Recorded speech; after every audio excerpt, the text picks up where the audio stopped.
പല കാലങ്ങളിൽ പല തിരിവുകളിൽ പകർത്തേണ്ട കുഞ്ഞു കരച്ചിലാകുമോ അതെന്ന് നിശ്ചയമില്ലായിരുന്നു. ഒന്നിച്ചൊരു പിറവി, അതിലെ കൗതുകം.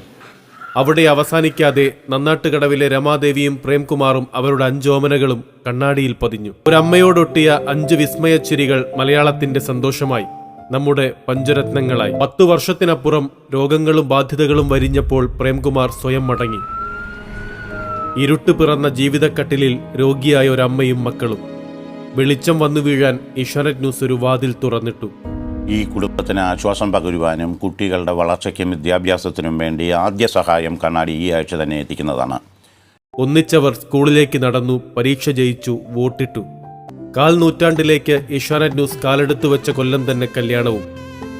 3 പതിറ്റാണ്ടിലെത്തുമ്പോൾ പ്രതിസന്ധികളുടെ കടലെല്ലാം കടന്ന് പടർന്നു തുടങ്ങിയ ജീവിത വഴിയിൽ ആ അമ്മയെ ഞങ്ങൾ വീണ്ടും കാണുന്നു. ഏഷ്യാനെറ്റ് നല്ലൊരു സ്വാധീനം നമ്മുടെ ജീവിതത്തിലേക്ക് ഉണ്ടായിട്ടുണ്ട്. ഒരു കുടുംബം പോലെ നമ്മൾ അന്ന് മുതൽ ഇത്രയും വർഷമായിട്ട് നമ്മൾ ആ നിലനിന്ന് പോകുന്നു. അന്ന് ഗോപകുമാർ സാറായിരുന്നു പുള്ളിക്കാരെ എല്ലാ വർഷവും നമ്മുടെ ഒരു പരിപാടി ഇടുമായിരുന്നു.